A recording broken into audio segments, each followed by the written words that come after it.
This video is made possible by North Naperville Autos. If you're looking for a quality used car in the Chicagoland area, North Naperville Autos is here to help. Browse their inventory at northnapervilleautos.com and drive home in a new vehicle today. Alright, what's up guys? My name is Zach and today I am driving a 2009 Chevy Aveo. Up front is a 1.6 liter inline 4 and down below is a 4-speed automatic transmission. Now I am excited to be driving this here Aveo for two main reasons. First of all, the Aveo has been spread among a bunch of different manufacturers from GM. It's been sold as a Pontiac, it's been sold as a Holden, it's been sold as a Daewoo.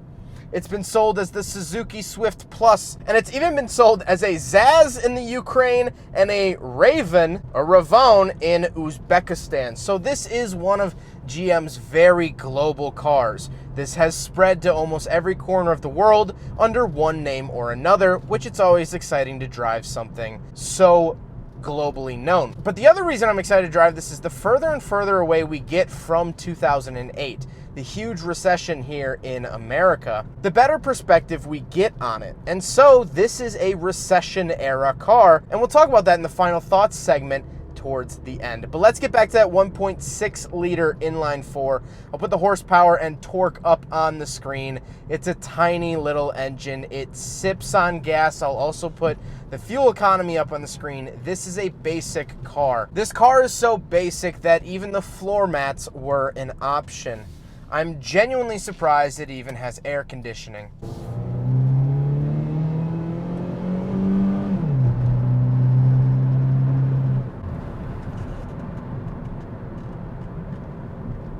Like I said, paired to it, 4-speed automatic transmission, it shifts, it's fine, it does the job, it's whatever. Last but not least, of course, the Aveo is front-wheel drive.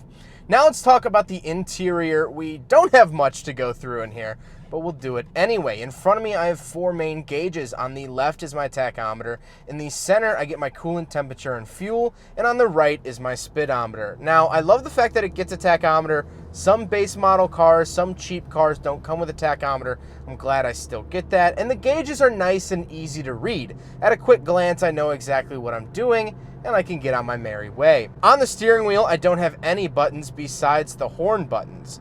This car does not come with cruise control. Now that's to be expected from base model GM products. My 2007 Pontiac G6 did not have cruise control either, but just something to be noted, if you do drive long distances frequently, you might want to search out a car with cruise control. To the left, I just have a gauge dimmer switch, and on the door, I have manual mirrors and manual windows. The locks on the vehicle are also manual as well, and the reason I point that out is because it's very easy to forget to lock a door because there's no push button to do so. So if you're going to buy this car for your young child, you know, their first car, they're 16 years old, they might forget to lock the vehicle. So just something to keep in mind, there are no power locks. Moving into the center, way up on the dash, I do have a digital clock, which is very nice. 2 climate control vents, and then our radio. This is the very typical radio from GM.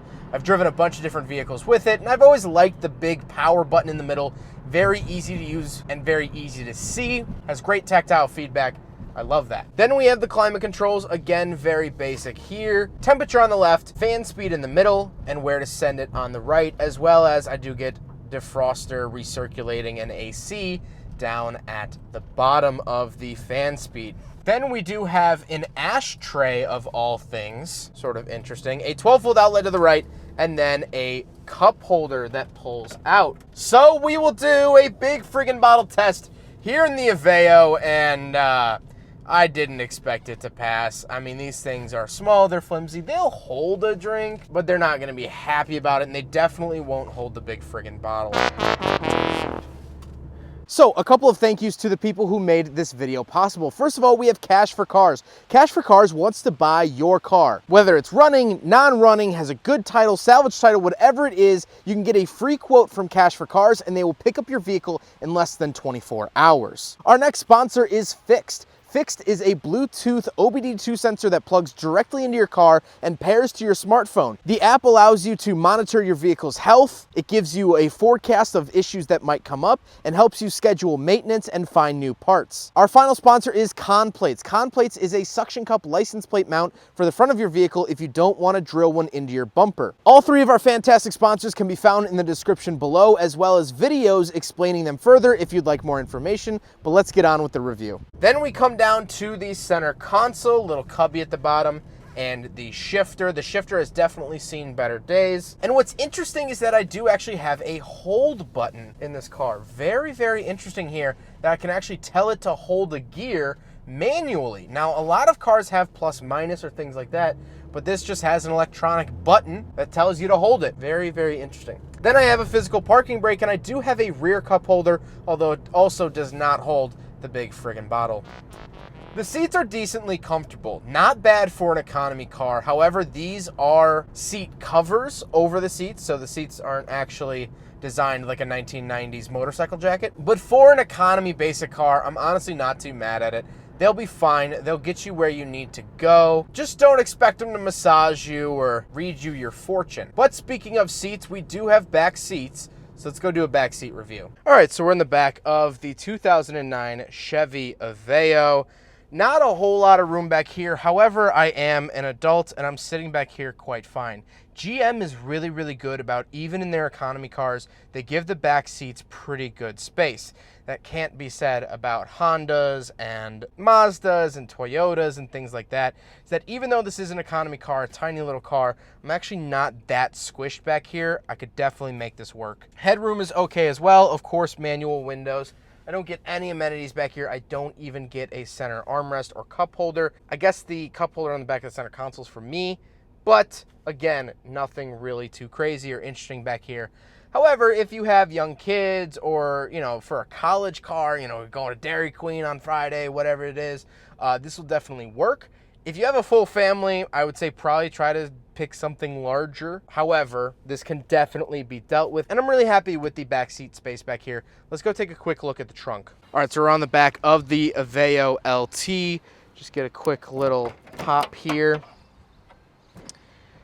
And honestly, it has a good amount of room. Again, for a compact economy car, this is pretty impressive. Now, they do sell Aveos, or they did sell Aveos, full spare, by the way. Not full spare, donut spare, but a spare tire. I guess they weren't even saving money there, which is a good spot to not save money. There is a hatchback version of this. Now, I drove it here in the Pontiac G3. This is essentially a rebadged Aveo for Pontiac, but you get the idea. They do sell these in hatchbacks if that's something that you want. But again, I'm really happy with the space back here. This is a lot of space for a little economy car.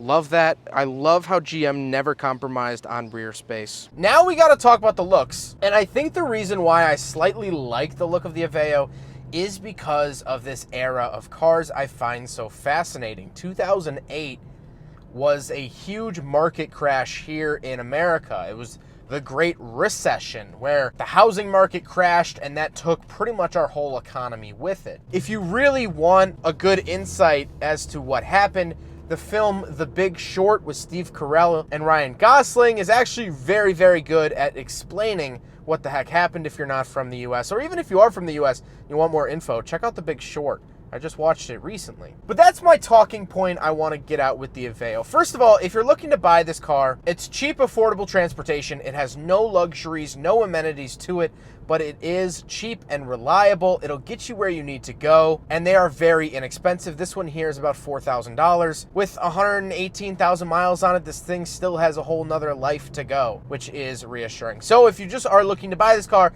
thank you so much for watching. I'm gonna get philosophical now. In 2008, now granted this is a 2009 car, but you have to remember cars are actually manufactured usually a year before their model date. So this car was manufactured in 2008. And at that point, GM was in a bad spot.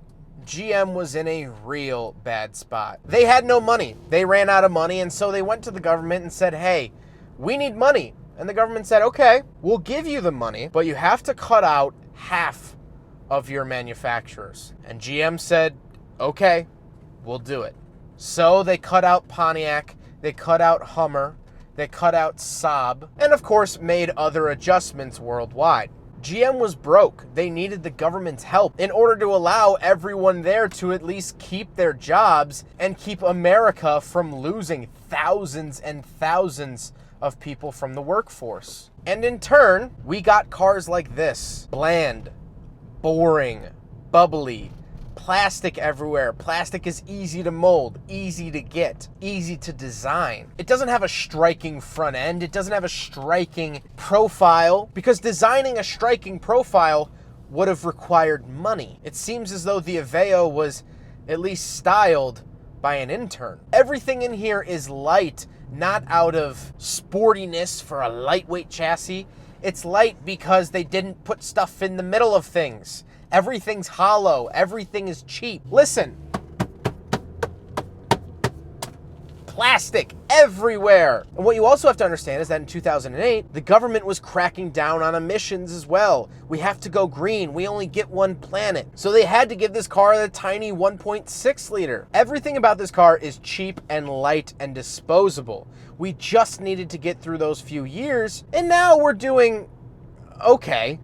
I don't think we still fully climbed out of that recession in 2008. At least the mentality has stuck around. But this is a recession era car. If you want to understand what it was like to be in America during the recession in 2008, drive a Chevy Aveo. This is a little history chapter on wheels. Not the whole book, not the whole picture, but a chapter, and a weird chapter at that. Well, I hope you guys enjoyed the video. Huge thank you to North Naperville Autos for letting me take out their Chevy Aveo. This is one of their vehicles they have in their inventory. They have tons of other great cars, and they also offer financing, as well as they are a Carfax certified dealer. So you know you'll be in good hands when you go to North Naperville Autos. They're absolutely awesome. The used car market is insane right now here in 2021, and they will help you make sense of it. They will make your shopping process super easy, and I cannot recommend them enough. But I hope you guys enjoyed the video. Don't forget to rate the video, comment on the video, and subscribe if you really liked it. Take care, guys.